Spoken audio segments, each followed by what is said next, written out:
Joining me in studio is Peter Ambenje, who is the director of the Meteorological Department of Kenya.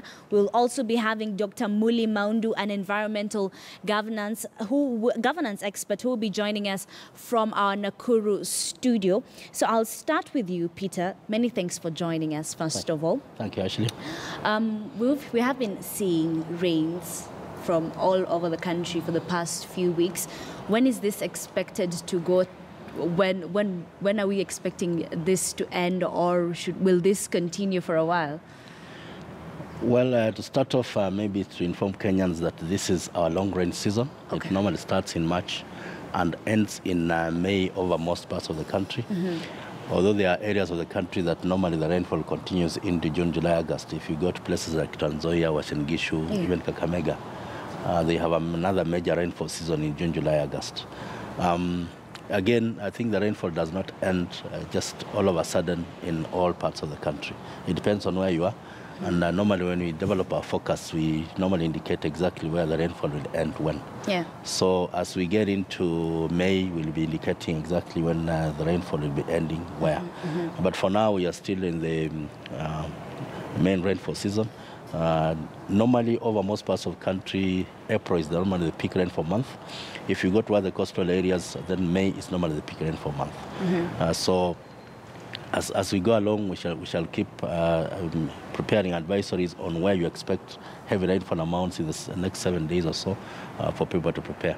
But let me also hasten to mention that now that we've had heavy rains in most areas, even if whatever input we get in terms of rainfall, even if it's moderate amounts, yes, will cause some kind of flooding in certain areas because the soils are already saturated. Yeah, you've talked about the amount. What are the volumes right now? There are areas that have been getting very heavy rainfall amounts. I can just give you an example that, for example, last week, a station like Marsabit, we have a station in Marsabit, they recorded 150 millimeters in 24 hours. Okay. That is extremely heavy rainfall. In some parts of Kenya, that is just close to what you get as an annual total over 365 days. Yes. Because in the arid regions, the amount is just about 200 to 300 millimeters. And you can imagine getting 151 millimeters in 24 hours. All right, in one area. In one area. It's very heavy rainfall. That is just one. What about the rest? The rest of the season started. There are quite a number of areas that have been experiencing those kind of amounts. In fact, on occasions, even on 2 or 3 consecutive days. All right. And that's what causes the kind of flooding that we're seeing. So can this rain be harvested? Is it enough to be harvested? It's more than enough to be harvested. It's more than enough. I'll give you an example. If you go to a country like Israel, when you tell them 80% of Kenya is semi-arid, arid and semi-arid, the first question they ask you is, what is the annual rainfall total you're talking about? Then you say 600 millimeters to 750 annually. That's it's even more than their maximum that they get. Okay. And yet we are importing fruits from Israel because what they do is harvest every drop of water that comes down.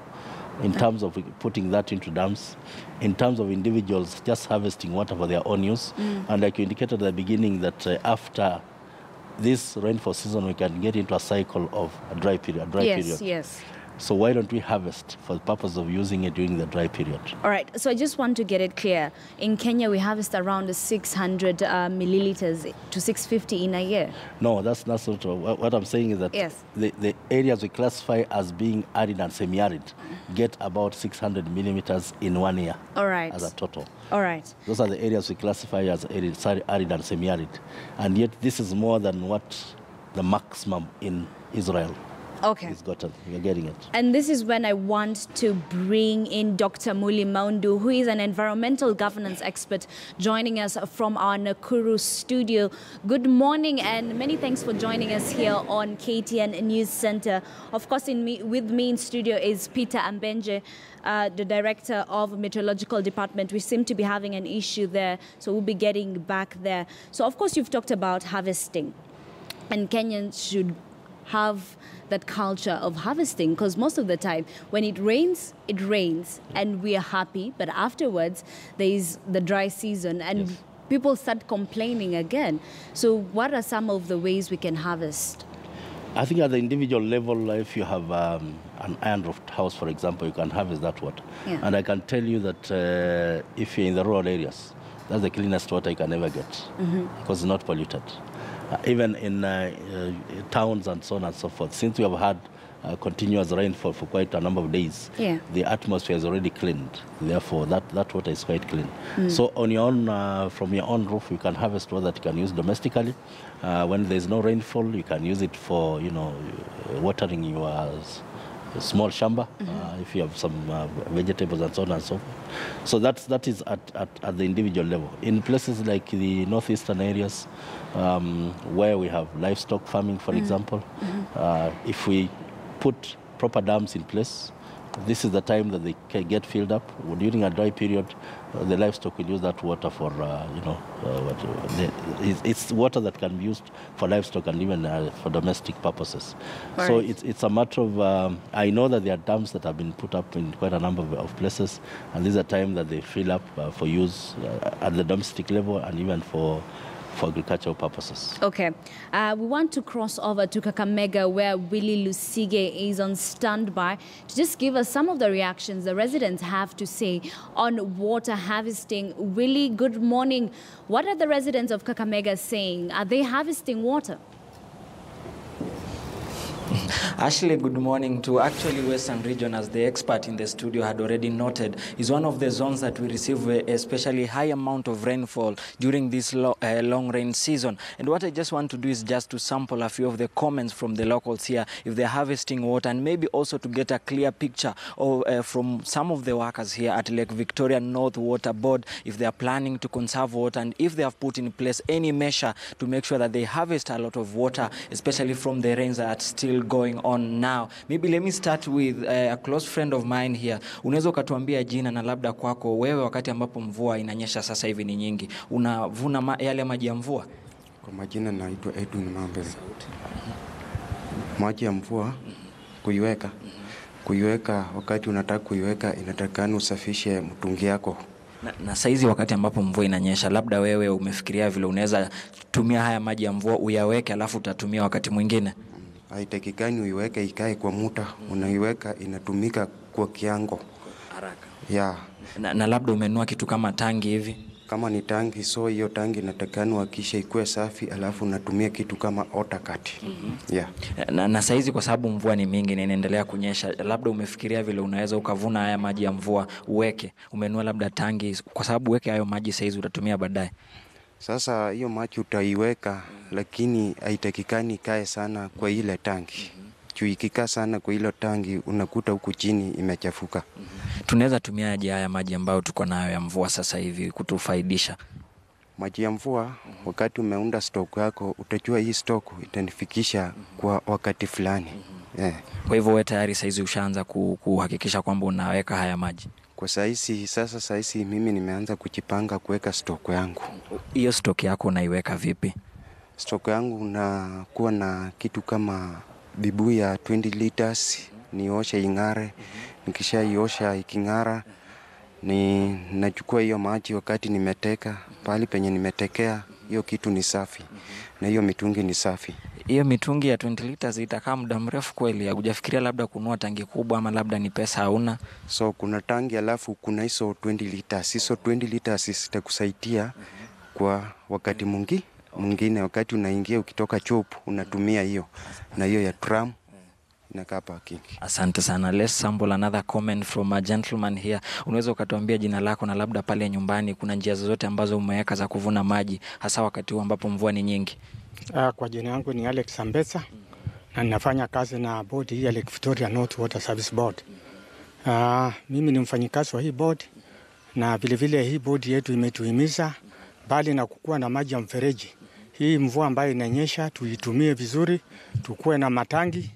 Na hata hivyo walikuwa napendekeza watusaidie sisi wafanyikazi tuwe na matangi ili tuhifadhi maji wakati ambapo hatuna maji ya mfereji. Hayo maji yatusaidie ili hata wakati wa kiangazi tunaweza kutumia kwa matumizi yetu ya boma nyumbani. Kando na kuwa sasa wewe unasema labda nyinyi mnaweza mkapata tangi, na hao wananchi wa kawaida labda watafaidika vipi? Wengine hawana pesa hata za kununua tangi. Wale wananchi ambao hawana matangi, hii bodi yetu ya Lake Victoria North Water Service Board imewachengea vioski vya maji karibu kwa kile eneo ya bodi hili. Hao pia huwa wanakuja wanachota maji katika hiyo vioski.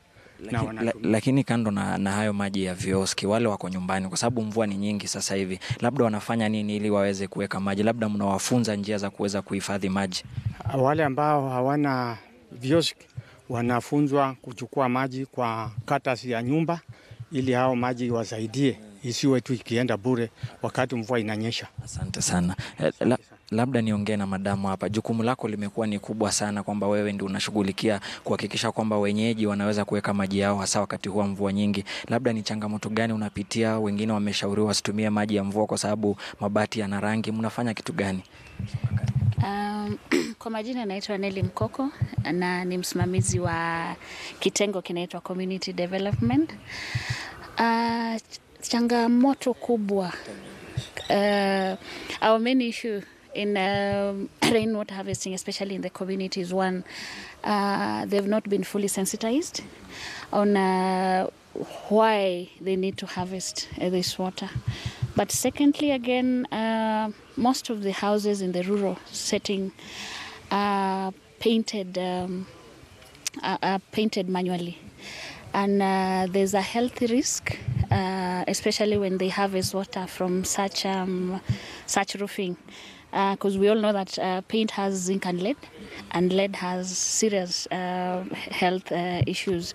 So I think the main issue, what we really need to do is really sensitize community out there on rainwater harvesting, and probably maybe this goes to the policy makers, that we need to have a policy direction on rainwater harvesting. And maybe do you think, have you faced the challenge of some of them, especially the locals, they cannot afford maybe a good amount of money, kama vile ule mwingine ametuambia, to buy a big tank? Maybe what are you doing to solve such kind of issues? We are basically encouraging communities to go the traditional way. I remember those days when I was growing up, I would see my grandmother getting gutters from a banana tree and using that to collect water from a grass-thatched roof. So if we are not able to afford, then we just go back to our traditional way of doing it, because our grandfathers used to do it. Yeah. And as a board, before I let you go, we have seen maybe a few months ago there was a water shortage, but now we have plenty of water. Ingine inapita tu kwa barabara. What are you doing maybe to collect also this water and conserve for the future when we'll have maybe drought? We have several programs in place, and the programs have been running through. We've done a lot of tanks for schools, around 91 in our area of operation. We've also done dams, big dams. Basically, we are doing storage and also service provision, and pans, dams and pans. And just to mention a few, we have the Keben Dam, which again we expect to get around 6 million liters of water storage, and part of that water we are going to use to distribute to communities. Thank you. Yeah. Okay. So Ashley, you can see Western region, actually the Lake Victoria North, have tried a little bit maybe to conserve water by construction of dams. But for the local Mwananchi, most of them are not aware of any other ways that they can collect, maybe harvest this rainwater and conserve for the future. So what they are doing, or what they are trying, is maybe to educate the members of public on new ways that they can do and maybe harvest clean water, especially that we have seen, she has said, it's not good also to harvest water from maybe iron sheets that have been painted, something that maybe the locals might not be aware, Ashley. All right, many thanks, Willie Lusige from Kakamega. From Kakamega, we just want to cross over to Kisumu now, where Kevin Ogutu is on standby to give us some more reactions on what people are saying about water harvesting. Kevin, good morning. What are residents of Kisumu saying? A very good morning. Indeed, this is actually Obote Road, one of the streets of Kisumu. And talking about water and the need for water harvesting, Kisumu County happens to be one of the areas in Kenya that has been adversely affected by the floods. This is something that started way back in March, and up to now, over 1,600 families have been displaced, which actually are in dire need of humanitarian assistance. So right here, I am at the Jubilee Jumbo Hardware, together with the sales executive, who will be telling us a bit about the various sizes of containers that has been used for water harvesting, and how actually going about installing them. So Donnie Achieng is the sales and marketing manager at Jubilee Jumbo Hardware. Kindly take us through the smallest size of containers that even an ordinary household might actually use. There is the smallest is 100 liters, 140 liters, and 150, 200, 230 liters, 250 liters. Those small tanks they use even inside the house for domestic use. And there is another one they use for toilets inside the ceiling. It starts with the 460 liters, 500 liters, 60, 90 liters, 750 up to 920 liters. Those ones we use for inside storage. You can use in toilets, bathrooms, and kitchen. Probably take us through installing harvesting water and installing the tanks that you have here. Somebody out there could be wondering, how do I go about this? Because as it is evident, there is need for harvesting of water. Take us through the installation bit of some of these tanks. I can see you have very big tanks here. Yes. Yeah, we have the big tanks. They start with about 3,000 liters, 4,000, 5,000, up to minimum of 10,000. And it goes up to 24,000 liters. So these ones, when you want to install, you have to make a flat base so that if it bends a bit, it can crack. You have to make a flat base properly. Then that will make it not to crack, not to burst. Sometimes people buy tanks, they come back and... All right, that is